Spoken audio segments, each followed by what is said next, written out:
Hi everyone, just wanted to do a quick video. Overall today was okay, very crazy. This afternoon it got very scary. uh, when I went to my eye appointment, I forgot the charger the wall charger for the travel oxygen concentrator.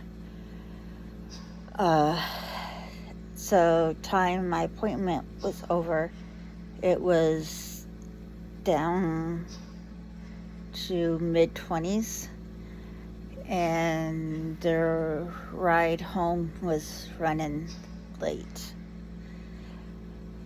And so the time but I was figuring I'd be okay. Once they get there, I had the car charger. I could just plug it in to the cigarette lighter and I would be okay. Well, time they got there, the battery on the concentrator was down to 1%, and the cigarette lighter plug-in outlet thing didn't work. At which point I was trying to get it to work, at which point the battery died. So I dialed 911. I was already somewhat lightheaded because I had turned it down to 1 instead of the 2 that I am usually on, because 1 isn't enough. And I ended up having to hand the phone to the driver because I could not catch any of what they were saying.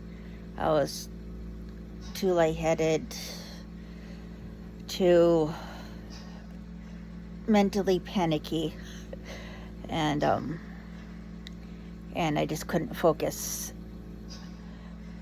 So I handed it to her and was able to give her answers to their questions through gasps or head shakes, nods, whatever.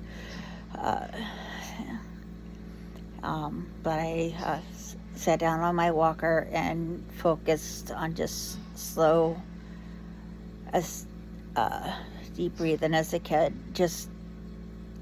and tried to calm my heart rate and relax as much as I possibly could without being able to breathe. It took about 10 minutes for the ambulance to get there, but thankfully with slowing down my breathing and not panicking, I was still conscious. I didn't have enough air to answer any of their questions, but it's almost immediately after they put me on the oxygen, I could start to breathe again.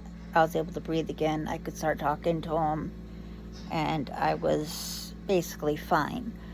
But they did take me to the hospital for observation for a little while, just because they had to put the oxygen up on 6 just to help boost my oxygen level, where I had been without it for 10 minutes. And they charged they used the car charger for the concentrator to charge it a little bit somehow, somewhere. I don't know how, but I was able to come home after a couple hours, and it was fine pretty much the whole time I was there. They didn't even bother hitching me up for EKG or any of that, just because of how well I was doing. Because, like I said, I knew I was going to be fine once I got oxygen. It was just that short time without it that was not a good situation. So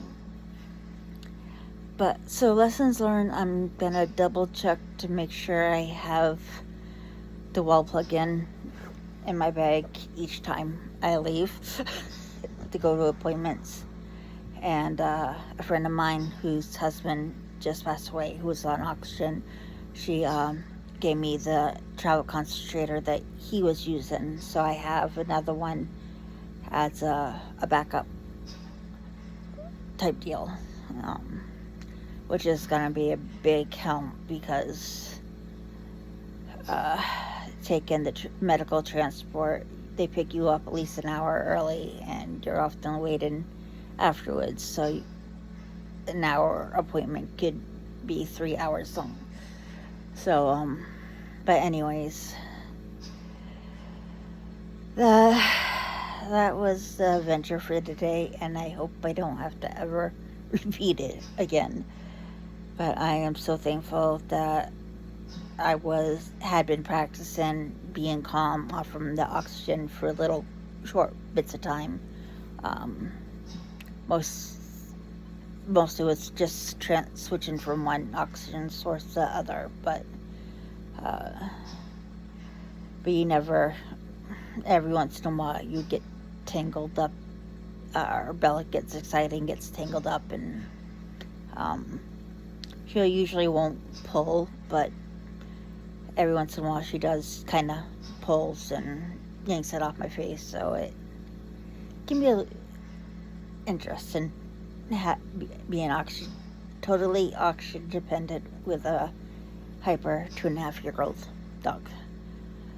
But I am very tired, and so I'm going to say goodnight and hope for tomorrow is a slightly calmer day, maybe.